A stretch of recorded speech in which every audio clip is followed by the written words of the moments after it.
নমস্কার এভরিওয়ান, সবাই ওয়েলকাম করছে নতুন একটি রেসিপি দেখার জন্য। আশা করি আপনারা সবাই ভালো আছেন এবং সুস্থ আছেন। আজকে নিয়ে আসলাম ফুলঝুরি পিঠা অথবা জামাই পিঠাও বলতে পারেন। এই ফুলঝুরি পিঠাটা কিন্তু অনেক জনপ্রিয় একটা পিঠা। তাছাড়া পিঠাটা খেতে ভীষণ সুস্বাদু হয়ে থাকে। আর পিঠাটা তৈরি করতে কোনো রকম ঝামেলা করতে হবে না, একবারে সহজ পদ্ধতিতে তৈরি করা যাবে। তাছাড়া একবার তৈরি করে আপনারা পুরো মাস জুড়ে সংরক্ষণ করেও খেতে পারবেন। চলুন এবার মূল রেসিপিতে যাওয়া যাক, আশা করি ভালো লাগবে। প্রথমে একটা পাত্রে আমি এখানে 1 বাটি চালের গুঁড়ো ব্যবহার করলাম। আর এটা শুকনো চালের গুঁড়ো, আতপ চালের গুঁড়ো। এরপরে ওই বাটির মাপ করে সমান পরিমাণে আটা ব্যবহার করলাম। আর আটার পরিবর্তে ময়দাও ব্যবহার করতে পারবেন, কোনো সমস্যা নেই। এখন স্বাদ মতো লবণ দিয়ে দিব, খুব ভালোভাবে মিশিয়ে নেব। এই ফুলঝুরি পিঠাটা খেতে যেমন সুস্বাদু, তৈরি করা কিন্তু খুবই সহজ। আর ঝামেলা ছাড়া আপনারা যে কেউ খুব সহজ পদ্ধতিতে তৈরি করতে পারবেন। এবার মিষ্টির জন্য 2 টেবিল চামচ চিনি ব্যবহার করলাম। আপনারা চাইলে এই চিনিটা কমিয়ে অথবা বাড়িয়ে নিতে পারেন। এরপরে যেটা করতে হবে, এখানে আমি একটা ডিম ভেঙে দেব। আর এখানে কিন্তু 2টা ডিমের দরকার হবে না, একটা ডিম দিলেই যথেষ্ট। তাছাড়া অনেকের ক্ষেত্রে কিন্তু ডিমটা পছন্দ করেন না বা ডিমটা খান না, তারা কিন্তু ডিমটা স্কিপ করতে পারেন। এই ডিমটা ছাড়া খুব সহজেই পিঠাটা তৈরি করা যাবে, সমস্যা হবে না। এরপরে এখানে আমি দুধ দিয়ে দিব, তবে দুধটা আমি আগে থেকে একটু জাল দিয়ে রেখেছিলাম। আর দুধটা এখনও গরম রয়েছে, তবে আঙ্গুল যেন চুবানো যায় সেভাবে গরম রাখতে হবে। এখানে কিন্তু আপনারা নর্মাল জলটা ব্যবহার করতে পারেন, তবে জলটা হালকা কুসুম গরম রাখতে হবে। এরপরে ব্যবহার করলে খুব ভালো একটা রেজাল্ট আসবে। আপনারা যদি চান সেখানে কিন্তু নর্মাল জল ব্যবহার করতে পারেন, তবে আমার মনে হয় জল হোক বা দুধ হোক, হালকা কুসুম গরম রাখলে পিঠাটা পারফেক্টভাবে তৈরি হবে। আর দুধটা আমি একবারে ব্যবহার করলাম না, কারণ বেশি কম হতে পারে, তাই অল্প অল্প করে দুধটা দিয়ে আমি বেটারটা তৈরি করে নেব। আর এখন যেহেতু শীতকাল, শীত মানেই পিঠা, তাই এই ফুলঝুরি পিঠাটা আমার মনে হয় কম বেশি সবার প্রিয়। আপনারা চাইলে এই পদ্ধতিতে পিঠাটা তৈরি করলে একটা পিঠাও নষ্ট হবে না, প্রত্যেকটা পিঠাই কিন্তু পারফেক্টভাবে তৈরি হবে। এবং যে কখনো পিঠা তৈরিই করেনি সেও কিন্তু খুব সহজভাবে প্রথমবারেই পিঠাটা তৈরি করতে পারবে। এখন আমি হাত দিয়ে খুব ভালোভাবে বেটারটা আমি তৈরি করে নেব। আর পিঠার বেটার হাত দিয়ে ভালোভাবে তৈরি করলেই কিন্তু ভালো রেজাল্ট আসবে। বেটারটা যেন কোনোভাবে দানা থেকে না যায় সেদিকেও লক্ষ্য রাখতে হবে। আর খুব ভালোভাবে কিন্তু তৈরি করে নিতে হবে। আর দানা থাকলে একটা চালনির সাহায্যে চেলে নিতে পারেন, তাহলে আর কোনো রকম সমস্যা হবে না। আমি বেটারটা খুব ভালোভাবে ফেটিয়ে নিচ্ছি। আর যত ভালোভাবে ফেটিয়ে নেবেন ততটাই রেজাল্টটা ভালো আসবে।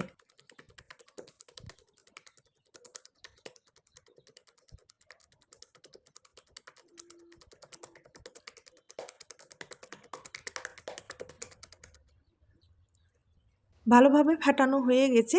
আর ঘনত্বটা হয়তোবা দেখে বুঝতে পেরেছেন। তবে এখন কিন্তু 5 মিনিটের মতো রেস্টে রেখে দিব। আর যেহেতু শুকনো চালের গুঁড়ো, একটু 5 মিনিটের মতো রেস্টে রাখলে ভালো হবে। 5 মিনিট হয়ে গেছে। আর বেটারটা আবারও একটু চেক করে নেব ঠিকঠাক আছে কিনা।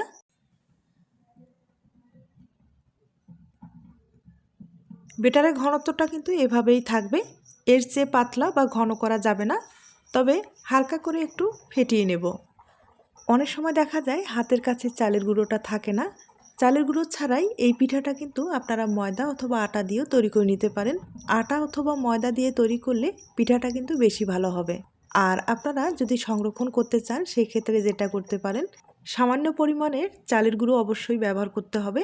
আর চালের গুঁড়োটা ব্যবহার করলে মুচমুচে যে ভাবটা সেটা থাকবে।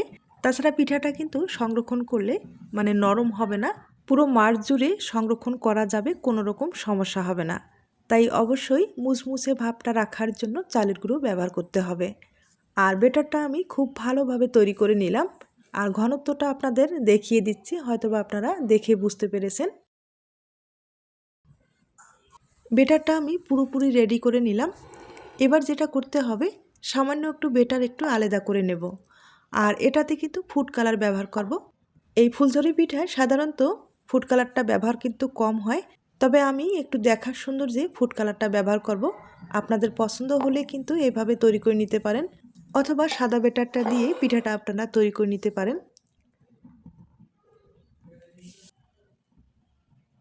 এরপরে এখানে আমি কিছুটা কালো জিরা ব্যবহার করব।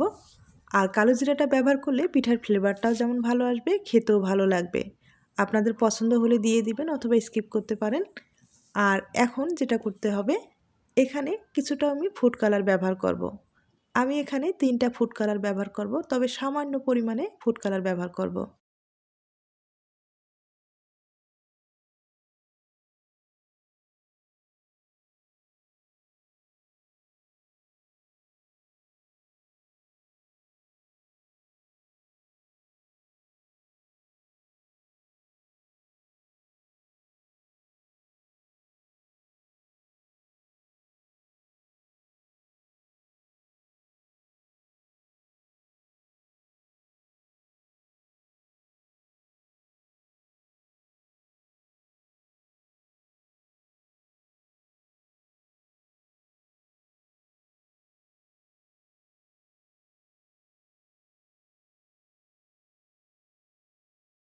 আমি 3টা ফুড কালার ব্যবহার করলাম। আবারও সামান্য পরিমাণে একটু কালো জিরা ছড়িয়ে দিলাম। এখন পিঠাগুলো তৈরি করে নিতে হবে। প্রথমে আমি সাদা ব্যাটারটা দিয়ে পিঠাগুলো তৈরি করে আপনাদের দেখিয়ে দিচ্ছি। আমি একটা ছাঁচ ব্যবহার করব। আর আমার মনে হয় এই ছাঁচগুলো কিন্তু সবার কাছেই কম বেশি আছে। ছাঁচটা কিন্তু আগে তেলে একটু গরম করে নিতে হবে, এরপরে এভাবে কিন্তু দিয়ে দিতে হবে। ছাঁচটা যদি ভালোভাবে গরম থাকে সেক্ষেত্রে পিঠাগুলো তৈরি করতে কোনো রকম সমস্যা হবে না। তেলে দেওয়ার সাথেই এমনিতেই পিঠাটা কিন্তু খুলে আসবে। আর দেখতেই পাচ্ছেন কোনো রকম সমস্যা হয়নি, খুব ইজিভাবে পিঠাটা তৈরি করা যায়। তবে চুলার আঁচটা হালকা করে দিয়ে পিঠাগুলো কিন্তু তৈরি করে নিতে হবে। একবারে যদি চুলার আঁচটা বাড়াতে চান সেক্ষেত্রে পিঠাগুলো পুড়ে যাওয়ার সম্ভাবনা বেশি থাকবে এবং খুব তাড়াতাড়ি লালচে হয়ে যাবে। আর যেহেতু ডিম দেওয়া রয়েছে, পিঠাটা আমি একবারে মুচমুচে করে ভেজে নিলাম, তবে অতটা যে লালচে সেটা কিন্তু করিনি। তবে পিঠাটা অনেক মুচমুচে হয়েছে। এভাবে পিঠাটা তৈরি করতে গেলে চুলার আঁচটা কিন্তু হালকা করে দিতে হবে। হালকা করে দিলে পিঠাগুলো কিন্তু এমনিতেই কালারটা চেঞ্জ হয়ে যাবে এবং পিঠাটা দেখতে ভালো লাগবে। আর একবারে যদি আপনারা চুলার আঁচটা বাড়িয়ে পিঠাগুলো তৈরি করতে যান সেক্ষেত্রে পিঠাটা কিন্তু একবারে লালচে হয়ে যাবে আর মুচমুচে ভাবটা হবে, তবে খেতে অতটা ভালো লাগবে না।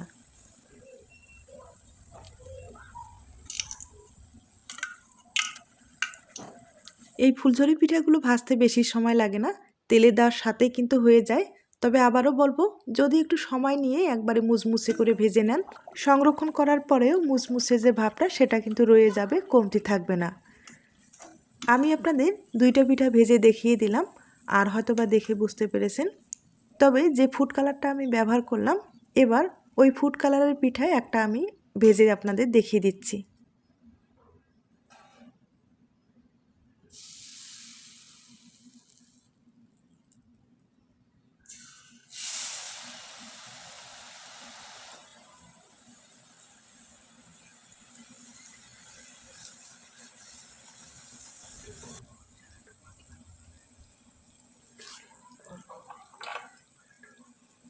দেখতেই পাচ্ছেন পিঠাটা দেখতে কতটা সুন্দর হয়েছে।